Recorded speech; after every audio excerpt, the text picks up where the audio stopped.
Hello बच्चों, आज का लेक्चर है हीरोज फॉर्मूला। बेसिकली ये फॉर्मूला किसके लिए यूज़ करते हैं? देखो, इसका नाम भी अलग सा है, हीरोज, पर ये हम यूज़ करते हैं to find out area of triangle. मैं इसमें बड़ा छोटा सा वीडियो बनाऊंगा आप लोगों के लिए और कोशिश करूंगा कि इस फॉर्मूले की क्लैरिटी मैक्सिमम हो आपको। जब कभी भी हमें ट्राइंगल की 3 साइड्स दी हो, दोबारा बोल रहा हूँ, जब कभी भी किसी भी ट्राइंगल की 3 साइड्स गिवन हो तो हम इस फॉर्मूले की हेल्प से उस ट्राइंगल का एरिया फाइंड आउट कर सकते हैं। क्लियर? हमें जैसे ये फर्स्ट क्वेश्चन है, एक साइड 122 दे दी, दूसरी साइड 22, थर्ड साइड इज 120। ये एक ट्राइंगल है मेरे पास ABC, इसका एरिया फाइंड आउट करना। तो इसके मैं स्टेप्स बना के थोड़ा इजी बना लूँगा इसको। पहला स्टेप है मेरा कि इसमें सेमी पेरीमीटर फाइंड करूँगा। इसका सेमी पेरीमीटर मीन्स S, वो है तीनों साइड्स की सम। ये हो गया पेरीमीटर, इसका हाफ कर देंगे, ये बन गया सेमी पेरीमीटर। तो क्या आएगा ये 122 प्लस 120 प्लस 22 अपॉन 2।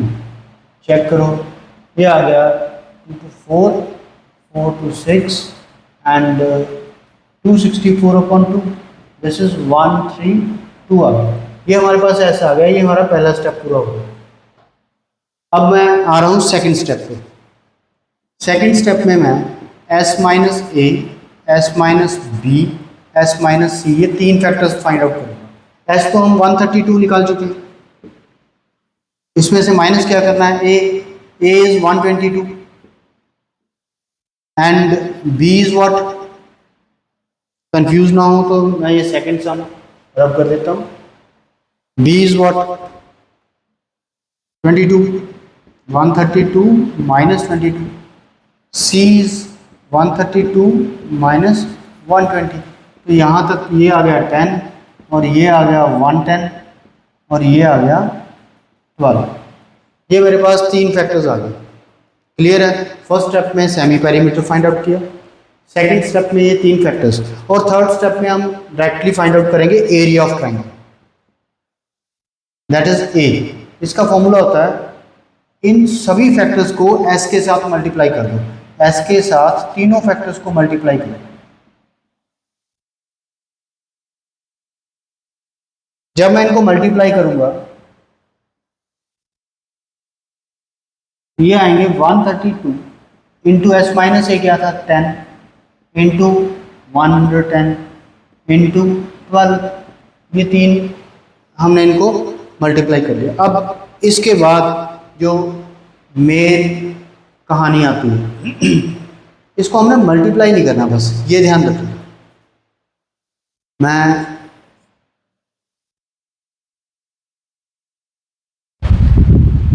इस तरफ से इसको रब कर रहा हूँ, ऐसा हम फाइंड आउट कर चुके। तो अभी उसको सिंप्लीफाई कैसे करना है उस पर आता हूँ। A यानी कि एरिया 132 के फैक्टर्स लिखो।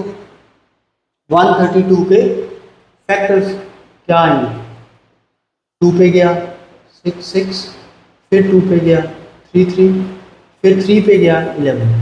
तो 132 के फैक्टर्स आए 2 इंटू 2 इंटू 3 इंटू 11। इसी तरह से अगला फैक्टर हमारे पास 10 है, ये आएगा 2 इंटू 5। नेक्स्ट फैक्टर इज 110, ये आएगा 11 इंटू 2 इंटू 5। और लास्ट फैक्टर इज 12, ये क्या है, 12 को लिखेंगे 2 इंटू 2 इंटू 3। अब जब ये फैक्टर कर ही लिए हैं तो इनकी पेयरिंग कर लो। ये पेयर आ गया, जो जो पेयर बनता है उसको लिखते जाओ। 3 का पेयर 3 के साथ बना लिया, 3 लिख लिया।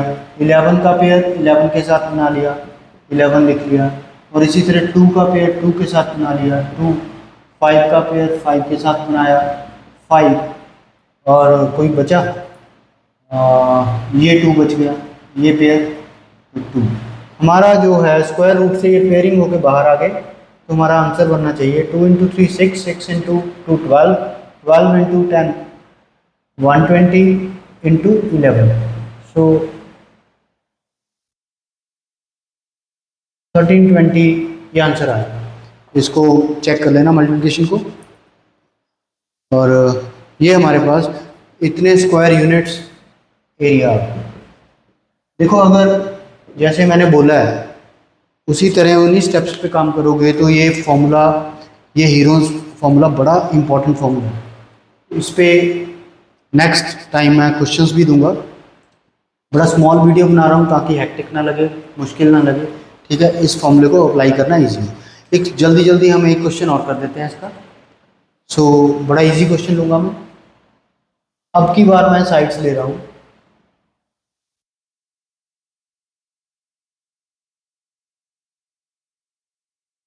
थ्री फोर फाइव,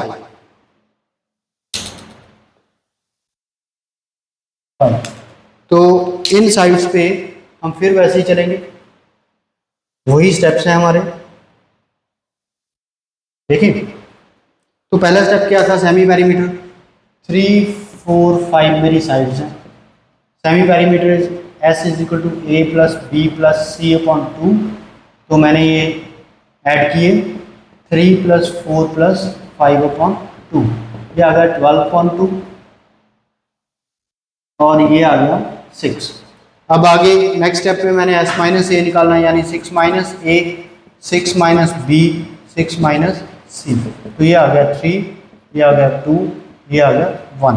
अब इसमें एरिया में इसी फॉर्मूले में पुट करना है, s से इन सभी को मल्टीप्लाई करना है। s था 6, अगले नंबर्स 3 2 1, 3 2 1, एस सच मल्टीप्लाई तो करना ही नहीं है हमने क्या करना है, इसके फैक्टर्स करना है। तो अभी इधर सॉल्व कर देता हूँ। तो एरिया क्या आएगा इसमें, फैक्टर्स 6 के फैक्टर्स आगे 3 इंटू 2, आगे 3 है, आगे 2 है, आगे 1 है। पेयरिंग करो, 3 की पेयरिंग 3 के साथ, 2 की पेयरिंग 2 के साथ, तो हमारा आंसर आ गया 6 स्क्वायर यूनिट्स। तो होपफुली मैं अब यही सोचूंगा कि आप लोगों को ये समझ आ चुका है और उसको आगे प्रॉब्लम्स में प्रैक्टिस करना, और नेक्स्ट लेक्चर में देखेंगे कि जो प्रॉब्लम्स होंगी वो डिस्कस करेंगे, और मैं कुछ और स्टेटमेंट प्रॉब्लम्स और कुछ टिपिकल प्रॉब्लम्स को लेके आऊँगा इसके साथ। Thank you, have a nice day.